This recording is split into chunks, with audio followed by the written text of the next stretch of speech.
Thank you very much. Please, let's take our seats.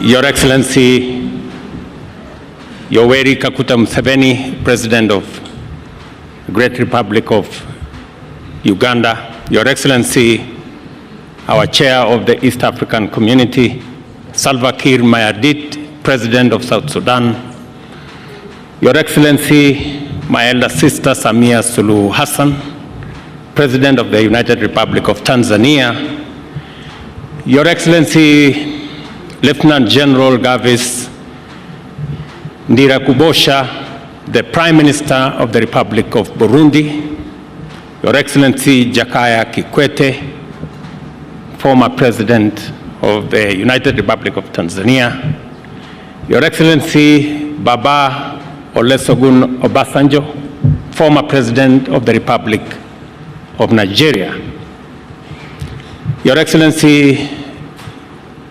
retired General James Kabarebe, Minister for State for Foreign Affairs of the Republic of Rwanda, ambassadors, high commissioners, heads of delegations, distinguished guests, ladies and gentlemen.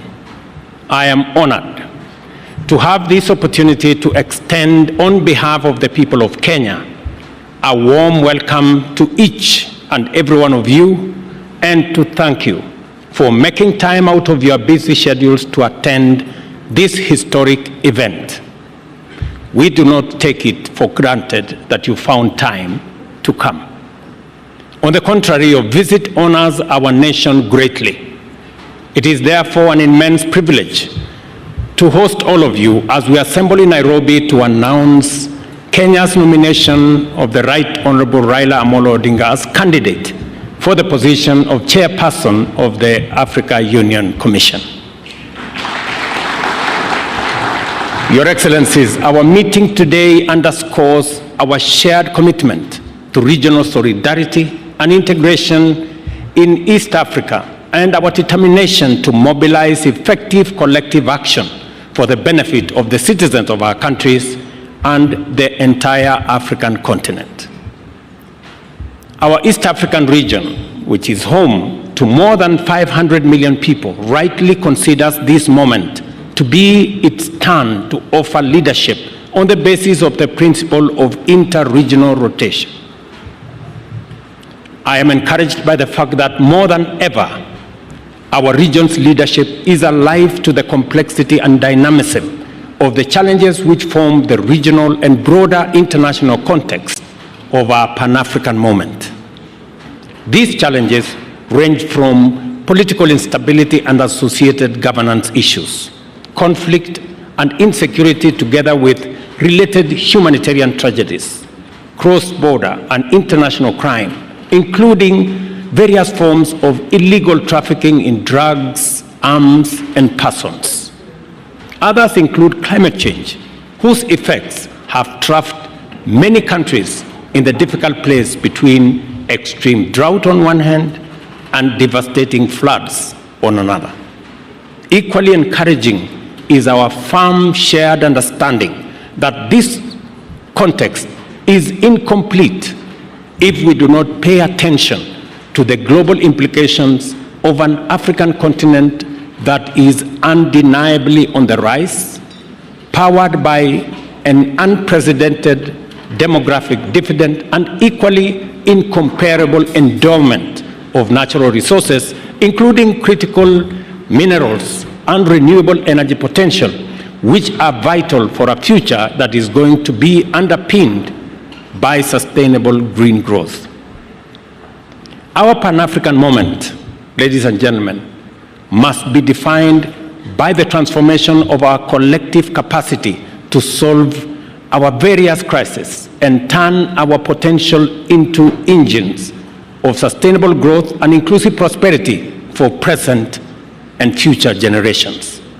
In other words, the time has come for Africa to radically recalibrate its institutions to effectively facilitate growth and development across a broad range of spheres, thereby enlarging the field of possibilities of our nations and also our peoples.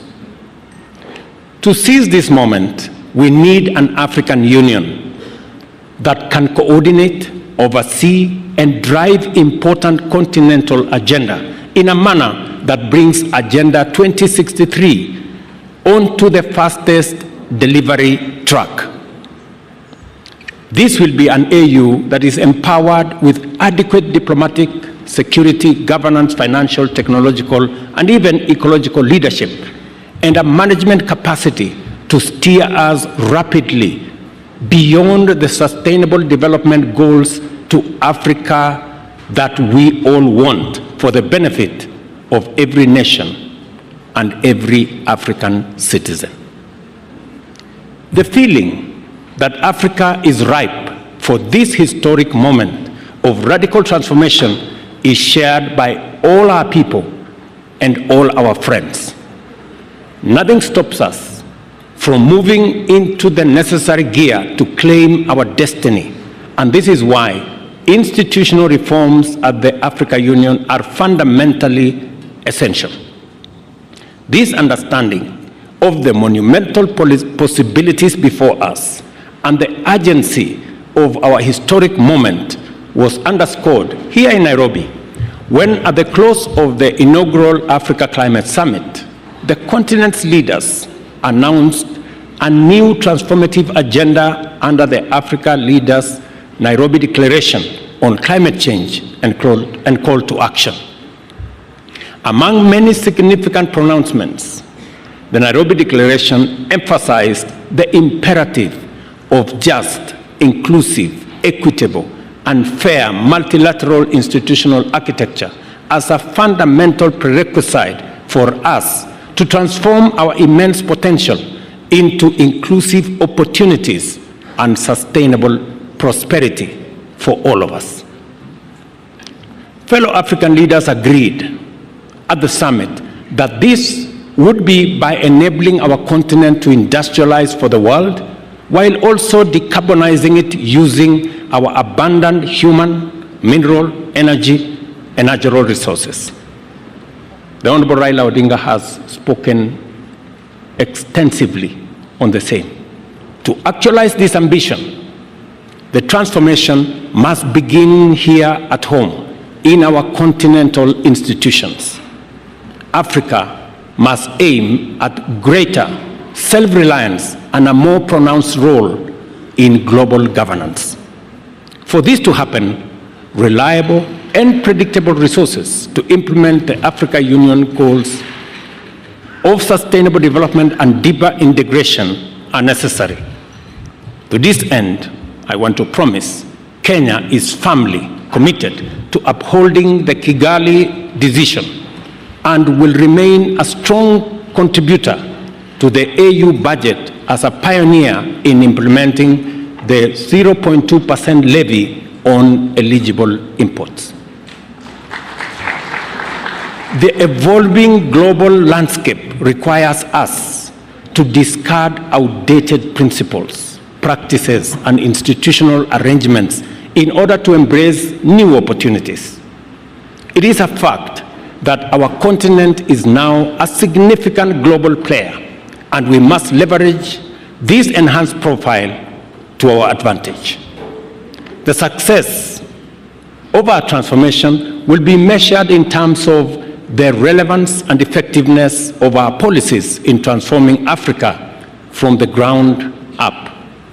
Moreover, to give all our people and nations a fair chance to seize emerging opportunities, the task of addressing the persistent problems of state fragility and forgotten conflicts while boosting humanitarian efforts must further escalate significantly as a critical priority for all of us. Accordingly, Kenya has committed significant resources to processes aimed at achievement of peace and stability in our region, including in Sudan and also in Somalia. The complicated challenges arising from the prevailing geopolitical environment, including the impacts of war in Middle East and Eastern Europe, and the growing threats to cybersecurity at a time when humanity is increasingly reliant on technology and connectivity, which have intensified the dynamism and complexity of the operating environment of our institutions and require a flexible approach to technology and security. These are interventions that require leadership. Our commitment to strengthening multilateralism from regional to global levels remain steadfast. Kenya has already stepped up to enhance its contribution to Africa's development by championing institutional reform at the African Union. We believe that offering a highly qualified, experienced, and competent candidate to lead the African Union Commission is perfectly consistent with our commitment to the transformation of our continent through our institution of Pan-African unity. The Honorable Raila Odinga is a celebrated statesman whose longevity in leadership has been sustained by an unrelenting devotion to democratic change as the foundation of sustainable freedom and prosperity. Kenya has benefited from progress both on the broad stage of national governance as well as the evolution of specific sectors that are attributable to reforms championed by the Patriotic League of indomitable visionaries, among them the Honorable Raila Odinga. I want to say the Honorable Raila Odinga possesses the professional capacity and experience, a proven track record of transformative leadership, and a wide experience of accomplishments at the national and regional levels. Furthermore, the Honorable Raila Odinga enjoys a sterling reputation as a zealous Pan-African who has consistently demonstrated a strong faith in Africa's possibilities and exemplary commitment to the cause of laying a robust foundation for Africa's transformation in our time. Therefore, Excellencies, ladies and gentlemen, I know that Honorable Raila not only possesses the requisite credentials, but he is also the ideal candidate to lead the Africa Union Commission. Accordingly, Kenya endorses his candidature unreservedly, and we commit wholeheartedly to support his candidature, his vision, and his leadership. He embodies extensive experience and a deep understanding of both African affairs and global dynamics, which are crucial for leading the African Union further into the center of global affairs and closer to the hearts of the African people. Excellencies, I present to you a visionary Pan-African, a bold and wise leader, a professional and technocrat, as well as a towering statesman and a veteran mobilizer for positive change.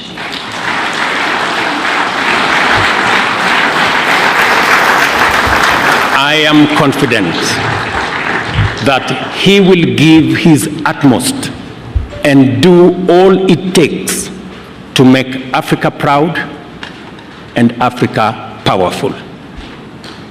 I think the lion story is apt. To assist in making the case for Honorable Odinga's candidature, I also unveil the Secretariat, which will be led by Kenya's Foreign Affairs Principal Secretary, Horisingwe, and Ambassador Elkanah Odembo. It will also include a diverse membership drawn from 5 regions of the African Union. The assignment we are called upon to undertake at the African Union Commission is the work of all Africans, for all Africans, and a noble cause to bring our peoples and nations in touch with the promise of the glorious future we all deserve. A new chapter in our common journey has begun. We shall travel on this road to freedom and democracy, stability and security, peace and prosperity with all our people, all our leaders, governments, and with all our partners throughout the world. And I'm happy that the global community is represented here by our ambassadors.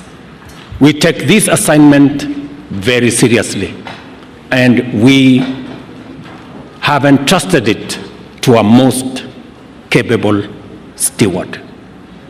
On behalf of the people of Kenya, I wish the Honorable Raila Odinga success as he makes his case to be elected as the chairperson of Africa Union Commission.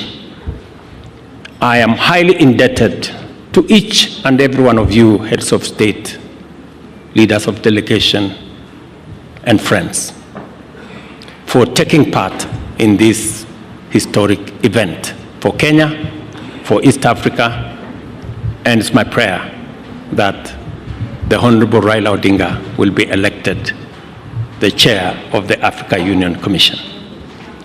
Thank you very much. God bless you.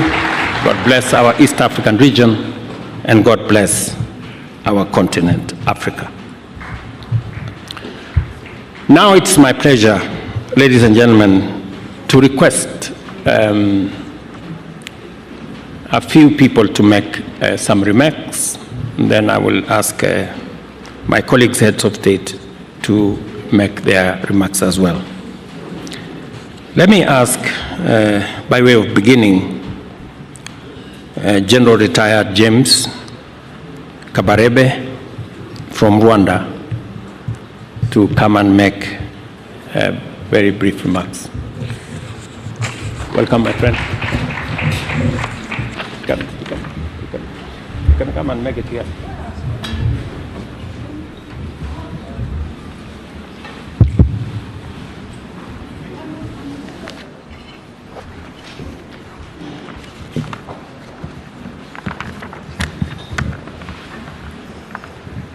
Your Excellency President William Ruto, the President of the Republic of Kenya, Excellencies, Heads of State and Government, distinguished guests, ladies and gentlemen, I am honored on behalf of Rwanda, representing President Kagame, to be here today in Nairobi to witness the official launch of Honorable Raila Odinga's campaign for the chairmanship of the African Union Commission. My sincere thanks to His Excellency President William Ruto for inviting Rwanda to witness this gracious occasion. As we gather here today, it is essential to reflect on the significance of the African Union Commission. The African Union Commission is the engine of our collective efforts to drive Africa towards unity, peace, and prosperity. The chairperson of this vital body must be somebody with a deep understanding of the complexities of our continent and the ability to steer us through the challenges we face in the 21st century. Today, we stand at a pivotal moment in Africa's journey towards greater unity, prosperity, and global footprint. It is therefore with immense pride and confidence that we gather here to launch the campaign of a leader whose name is synonymous with the relentless pursuit of democracy, development, and the African spirit, that is Raila Odinga.